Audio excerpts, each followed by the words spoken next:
সুপ্রিয় দর্শক, আবারও আপনাদেরকে আমন্ত্রণ জানাচ্ছি নাবা ক্রপ কেয়ার নিবেদিত দীপ্ত কৃষি জিজ্ঞাসা পাদ বাই কাজী ফার্মসের আজকের আয়োজনে এবং পুরো সময়টি জুড়ে আপনাদের সাথে আমি আছি জিরিয়া। দর্শক, আপনাদের প্রশ্নের কিন্তু কমতি নেই। আপনাদের অনেকগুলো প্রশ্ন পেয়েছি সব বিষয়ে, আমরা যেমন ফল মূল থেকে শুরু করে শাকসবজি থেকে শুরু করে বিভিন্ন বিষয়ে প্রশ্ন পেয়ে থাকি। তবে আজকে কিন্তু আমরা মৎস্য বিষয়কে সামনে রেখেও বিভিন্ন রকম প্রশ্ন আপনাদের কাছ থেকে পেয়েছি এবং আজকে আপনাদের সকল প্রশ্নের উত্তর দেওয়ার জন্য এই মুহূর্তে আমাদের সাথে স্টুডিওতে যুক্ত আছেন মোহাম্মদ মাসুদ রানা, সহকারী অধ্যাপক, শেরে বাংলা কৃষি বিশ্ববিদ্যালয়। আসসালামু আলাইকুম স্যার, আপনি কেমন আছেন? আলহামদুলিল্লাহ। যাক, আপনাকে পেয়ে অসংখ্য ধন্যবাদ এবং আমরা কৃতজ্ঞতা বোধ করছি যে আপনি আমাদেরকে সময় দিয়েছেন। দর্শক, আমরা স্যারের কাছ থেকে শুরুতে বিভিন্ন রকম প্রশ্ন নেব এবং সেই প্রশ্নের জায়গা থেকে কিন্তু আমরা তো ফেসবুকের মাধ্যমেও নিয়ে থাকি, মেসেঞ্জারের মাধ্যমেও নিয়ে থাকি, তবে এবার আমরা একটি ভিডিও বার্তা শুরুতেই নেব। চলুন আমরা দেখে আসি ভিডিও বার্তায় কি প্রশ্নটি রয়েছে।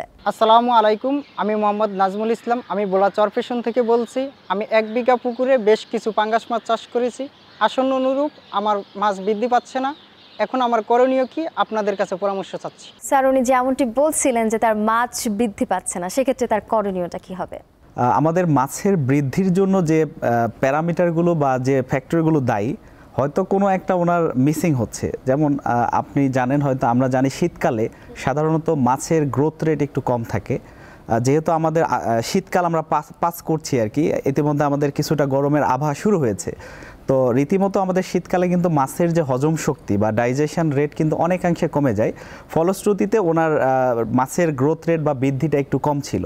তো আশা করছি যদি যে গরম শুরুতে আর কি, এখন থেকে যদি উনি মাছের পুষ্টি চাহিদা, বিশেষ করে যে মাছ উনি চাষ করেছেন, স্পেসিফিক যে প্রজাতির মাছ চাষ করছেন, সেটি যদি কার্প জাতীয় মাছ হয় তাহলে কার্প জাতীয় মাছের যে আমিষের চাহিদা সেটি পূরণ করতে হবে। যদি সেটি শিং মাগুর হয়ে থাকে তাহলে ওই শিং মাগুর মাছের যে আমিষের চাহিদা সেটি যদি উনি পূরণ করতে পারে তাহলে অবশ্যই কাঙ্ক্ষিত উৎপাদন হবে বলে আমি আশা রাখি আর কি। অসংখ্য ধন্যবাদ স্যার। দর্শক, আমরা পরের প্রশ্নে চলে যাব।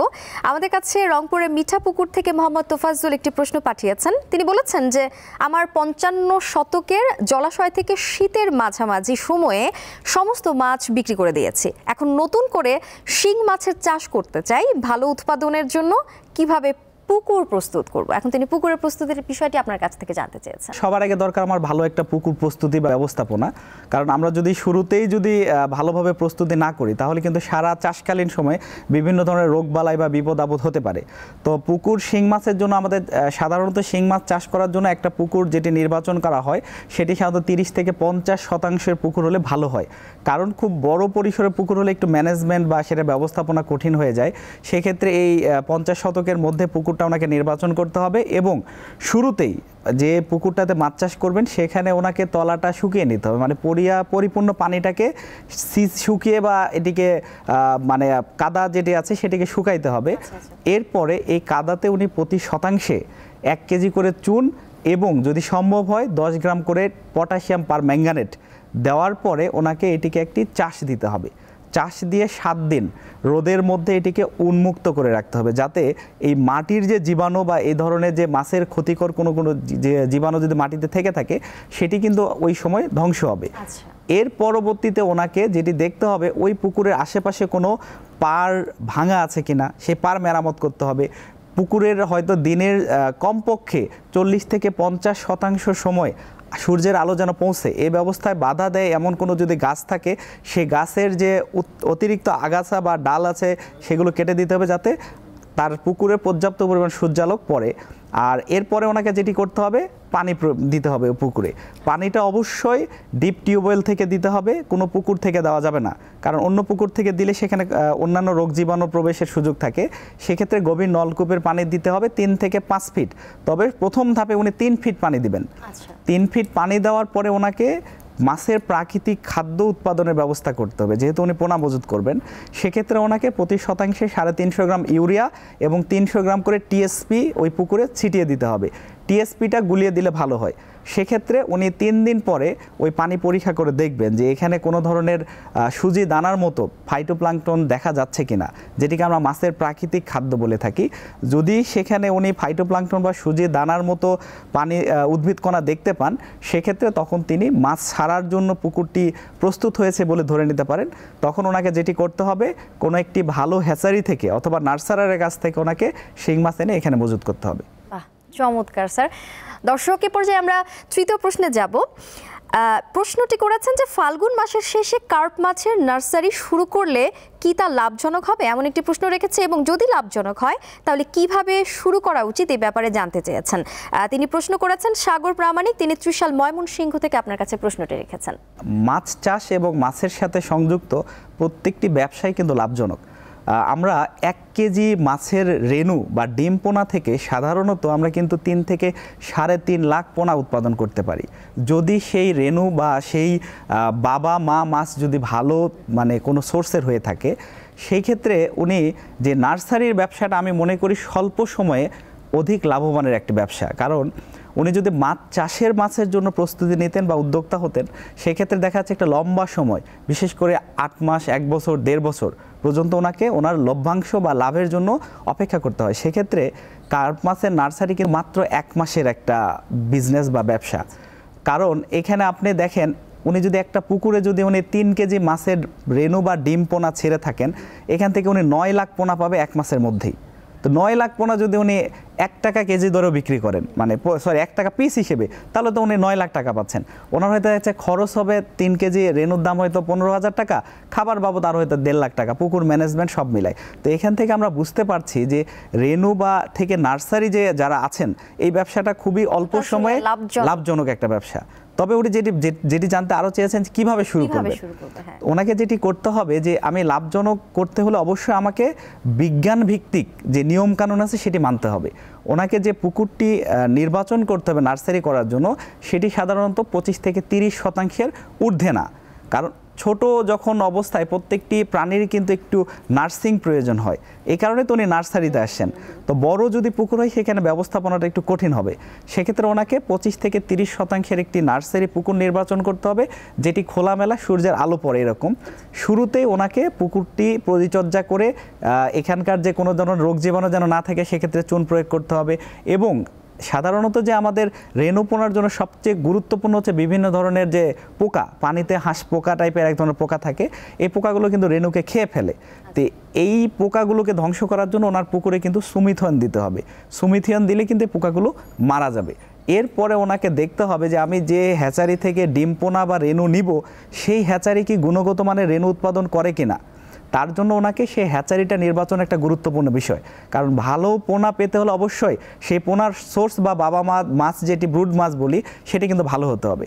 সেক্ষেত্রে ওনাকে সুনামধন্য কোনো হ্যাচারি থেকে রেণু সংগ্রহ করে সেই যে পুকুরটি আমরা বললাম সেখানে পরিচর্যা করার পরে যদি উনি অবমুক্ত করে সেটির যে খাবার, 3 ধরনের খাবার সাধারণত, শুরুতে 1 ধরনের খাবার দিতে হয়, প্রতি সপ্তাহে খাবারে কিন্তু পরিবর্তন করতে হয়। এভাবে উনি যদি করেন তাহলে 1 মাসের মধ্যে উনি কিন্তু লাভজনক একটি ব্যবসা করতে পারবেন। তাহলে মানে পুরো বলতেই পারি সম্পূর্ণ বিষয়টি মিলে যে এই ব্যবসাটা আসলে লাভজনক হবে, এবং একই সাথে তিনি যদি সঠিক পরিচর্যা করতে পারে তাহলে অবশ্যই এটার কাঙ্ক্ষিত ফল পাওয়া যাবে। দর্শক, আমরা শুরু থেকেই আপনাদের বিভিন্ন প্রশ্ন এবং তার সমাধানগুলো শুনছিলাম, এবং এ পর্যায়ে কিন্তু আপনারা যে প্রশ্নগুলো পাঠিয়ে থাকেন, মেইলও করে থাকেন, আবার কখনো কখনো আপনারা ভিডিও বার্তা দিয়ে থাকেন, কখনো কখনো বিশেষজ্ঞদের সাথে সরাসরিও কথা বলেন, আবার আপনারা কিন্তু সামাজিক যোগাযোগ মাধ্যম ফেসবুক মেসেঞ্জারের মাধ্যমে আমাদেরকে প্রশ্ন পাঠিয়ে থাকেন। আর এই পর্যায়ে আমরা যে প্রশ্নগুলো পেয়েছি সেগুলো কিন্তু মেসেঞ্জারে পাঠানো প্রশ্ন।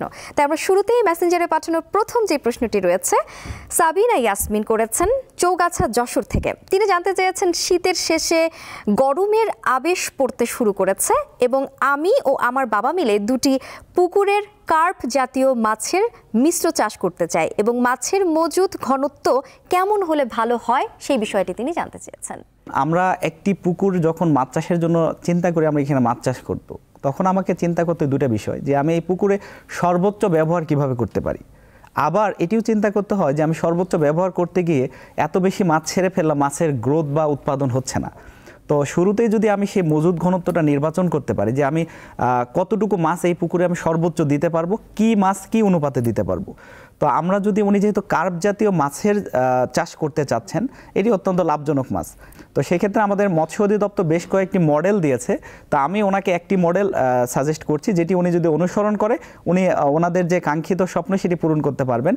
তো সাধারণত কার্প জাতীয় মাছ বলতে আমরা কয়েকটি মাছকে বুঝিয়ে থাকি। একটি হচ্ছে রুই, কাতলা, কালীবাউস, মৃগেল, সিলভার কার্প, বিঘেট কার্প, এই জাতীয় কয়েকটি মাছের মিশ্রণকে আমরা কার্প জাতীয় মাছের মিশ্র চাষ বলে থাকি। উনি যদি আমাদের এই মডেলটি ফলো করে যেটি আমি বলছি এখন, সেটি হচ্ছে যে সাধারণত উনি বিঘা প্রতি রুই মাছ যদি উনি 30 থেকে 40টি, যেটির ওজন অবশ্যই 250 থেকে 300 গ্রাম, এটা আমি পোনার ওজনের কথা বলছি, সেক্ষেত্রে উনি 30 থেকে 40টি রুই মাছ, কাতলা মাছ উনি 20 থেকে 25টি, সিলভার কার্প 50 থেকে 60টি। এর পাশাপাশি উনি যেটি দিবেন, যদি বিঘেট কার্প দিতে চান তাহলে সিলভার কার্পকে 10টি কমিয়ে দিয়ে 10টি বিঘেট কার্প এখানে দিবেন। আর এর পাশাপাশি মৃগেল মাছ দিতে পারেন 30 থেকে 40টি। আর পুকুরে সাধারণত কার্প জাতীয় পুকুরে যখন আমরা খাবার দিই তখন কিন্তু অনেক মানে ঘাসপালা বা আগাছা জন্ম নেয়। এগুলোকে নিয়ন্ত্রণের জন্য আমরা বলি প্রতি বিঘায় 3 থেকে 4টি গ্রাস কার্প এই মাছটি দিলে এটির উৎপাদনও ভালো হয় এবং আমাদের আগাছাটাগুলো সে খেয়ে ফেলে। আশা করছি তিনি তার উত্তরটি পেয়ে গেছেন। দর্শক, এই পর্যায়ে আমরা পরের প্রশ্নটিতে চলে যাব। পরের যে প্রশ্নটি রয়েছে সেটি পুঠিয়া থেকে, রাজশাহী থেকে করেছে মোহাম্মদ সাদ্দাম হোসেন। তিনি জানতে চেয়েছেন তেলাপিয়া মাছের বাজার ব্যবস্থাপনা সম্পর্কে জানতে চেয়েছেন এবং তিনি আরও লিখেছেন যে তেলাপিয়া মাছ খেলে কি কোনো ক্ষতি হবে কিনা, সেই জায়গা থেকে উত্তরটি দিবেন। জি, ধন্যবাদ ভাইকে। যে আমাদের তেলাপিয়া মাছ কিন্তু অধিক উৎপাদনশীল একটি মাছ, যেটি আমাদের দেশের বাজারকে আমরা বর্তমানে 6 লাখ এবং আমরা বর্তমানে বহির্বিশ্ব রপ্তানি করছি। তেলাপিয়া মাছের উৎপাদন কিন্তু অন্যান্য মাছের উৎপাদনের থেকে অনেকাংশে বেশি। ফলশ্রুতিতে এটিকে আমরা অ্যাকোয়াটিক চিকেন বলে থাকি। অ্যাকোয়াটিক চিকেন, কারণ আমাদের এই টার্মটি এসেছে ব্রয়লার মুরগির যে ফার্ম সেখান থেকে। সাধারণত আমাদের ব্রয়লার মুরগির গ্রোথ রেটটা অনেক ফাস্ট, সেহেতু তেলাপিয়া মাছটা যেহেতু পানিতে দ্রুত বাড়ে, এই কারণে তাকে আমরা অ্যাকোয়াটিক চিকেন বলে থাকি। তো যেহেতু এটি আমরা স্বল্প সময়ে অধিক উৎপাদন হয় এবং এর একটি ভালো বাজার রয়েছে, তো অবশ্যই তেলাপিয়া মাছ একটি লাভজনক চাষ করা। তবে এটি সবচেয়ে আনন্দের বিষয় ওনার জন্য যে আমরা বর্তমানে কিন্তু তেলাপিয়া মাছের ফিলে আমরা রপ্তানি শুরু করেছি বাংলাদেশ থেকে। ব্যাপক হারে আমাদের তেলাপিয়া মাছের ফিলেটা হচ্ছে কি, তেলাপিয়া মাছকে যে মাছের যে কাঁটা, সেই মাঝের যে মেরুদণ্ড সহ যে কাঁটা, এটিকে আলাদা করে দুই পাশের যে মাংসল স্তর, এটিকে আলাদা করে এটি কিন্তু ফ্রোজেন অবস্থায় বাইরে রপ্তানি হচ্ছে। তো একটা ভালো একটা বাজার তৈরি হয়েছে। এছাড়াও আমাদের আপনার একটা জিনিস দেখবেন, বাজারে অন্যান্য মাছের দাম খুব কম বেশি হলেও তেলাপিয়া মাছের দামটা কনস্ট্যান্ট, তুলনামূলক একটা স্টেবল থাকে। কারণ হচ্ছে কি, এই মাছটা সবাই মোটামুটি পছন্দ করে। তো আমি মনে করি তেলাপিয়া মাছ অবশ্যই চাষ লাভজনক, যদি জেনে বুঝে বিজ্ঞানসম্মতভাবে করা হয় তাহলে। তবে উনি আরেকটি প্রশ্ন রেখেছিলেন যে তেলাপিয়া মাছ খেলে ক্ষতি হবে কিনা, সেই জায়গাটা তিনি জানেন। জি, এটি একটি আমাদের আজকের প্রশ্নটা, এটি বেশ কয়েক বছর ধরে আমরা আমাদের দেশের বিভিন্ন জায়গা আমরা দেখেছি বা শুনেছি। সেক্ষেত্রে আমি মনে করি তেলাপিয়া মাছ খাওয়া এবং এটি খেলে যে ক্ষতি হবে এ ধরনের কোনো কিছু সুযোগ নেই। যেটি আমরা মনে করে থাকি, অনেকের ধারণা করে যে তেলাপিয়া মাছটা সাধারণত মনোসেক্স করা হয়, মানে এটাকে আমরা যখন চাষ শুরু করি আমরা বলি মনোসেক্স তেলাপিয়া। এটি যেটা করা হয়, হ্যাচারিতে যখন তেলাপিয়ার রেণু উৎপাদন করা হয়, রেণু উৎপাদনের সময় তাকে তার সেক্সটাকে ডাইভার্ট করা হয়, সবগুলোকে মেইল করা হয়। কেননা পুরুষ তেলাপিয়ার উৎপাদনটা মহিলা তেলাপিয়ার থেকে অনেক বেশি, যার কারণে আমরা সমস্ত তেলাপিয়াকে পুরুষ করে নেওয়া হয়, এটাকে মেইল করা হয়, মনোসেক্স করা হয়। এটি করার জন্য একটি হরমোন ব্যবহার করা হয়, যে হরমোনের নাম হচ্ছে 17 আলফা মিথাইল টেস্টোস্টেরন। এই হরমোনটা সাধারণত যখন আমরা রেণুটাকে খাওয়ানোর পরে 17 থেকে 45 দিন পরে এর যে মানে ইফিকেসি বা এর যে কার্যকারিতা নষ্ট হয়ে যায়। এটি কাজ শেষ হলে এটি আমাদের মানব স্বাস্থ্যের জন্য পরবর্তীতে সেই মাছের রেসিডিউ থাকবে, আমরা খাবো মাছ, আমাদের শরীরে এসে বন্ধা হয়ে যাব, এটি সম্পূর্ণ মিথ্যে কথা। দর্শক, এই পর্যায়ে আমরা একটি ফোন কল নিব এবং এই ফোন কলের মধ্য দিয়ে আমরা প্রশ্নের সমাধানটি চাইব। দর্শক, এই মুহূর্তে আমাদের সাথে কে যুক্ত আছেন? হ্যালো, আসসালামু আলাইকুম। আসসালামু আলাইকুম ভাইয়া, আপনার নাম এবং পরিচয় দিয়ে আপনার প্রশ্নটি করুন। আমি ওবায়দুল ইসলাম বলছি, কুমিল্লা 14 গ্রাম থেকে। আচ্ছা, আমার 5 বিঘা আয়তনের একটি পুকুর রয়েছে। কিছুদিন যাবত আমি আমার পুকুরটাতে বেশ কিছু শাকার ফিশ দেখতে পাচ্ছি। মানে জাল ফেললেই হচ্ছে প্রতি টানে প্রায় 50-60টা করে হচ্ছে শাকার ফিশ উঠতেছে। তো এটা নিয়ন্ত্রণের উপায় কি, এই সমাধান চাচ্ছি। আচ্ছা, অসংখ্য ধন্যবাদ ভাই আপনাকে। স্যার, উনি যেমনটি বলছিলেন, এখন এই ক্ষেত্রে সমাধানটা কি রয়েছে? জি, সাকার মাছ খুবই মারাত্মক একটি, বর্তমান সময়ে আমাদের দেশের জন্য একটি অ্যাকোয়াটিক বা জলাশয়ের যে পুকুরগুলোতে আছে বা চাষের পুকুরে একটি ভয়ঙ্কর একটি নাম।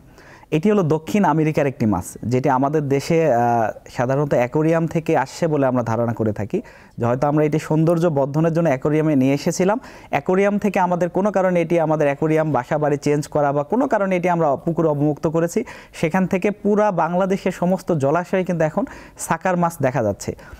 আমরা জানি বুড়িগঙ্গা নদীতে জাল ফেললে এখন শুধু সাকার মাছ পাওয়া যায়, যেটি খুবই আমাদের একটা ভয়ঙ্কর চিত্র।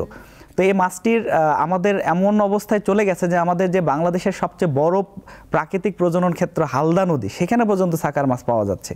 তার মানে এটি এখন আমাদের নিয়ন্ত্রণ এবং নিধন, এছাড়া বিকল্প কিছু নেই। আমাদের খামারি ভাই যেটি জানতে চেয়েছিলেন যে ওনার পুকুরে প্রচুর পরিমাণে সাকার মাছ হয়েছে, তো ওনাকে অবশ্যই যেটি করতে হবে, সাকার মাছের সাথে কোনো কম্প্রোমাইজ করার সুযোগ নেই। কারণ এই সাকার মাছ পুকুরের যত ধরনের অন্যান্য জলজ প্রাণী কণা আছে সেগুলোকে খেয়ে ফেলে, ইভেন মাছের ছোট পোনা থেকে শুরু করে ডিম সবই খেয়ে ফেলে।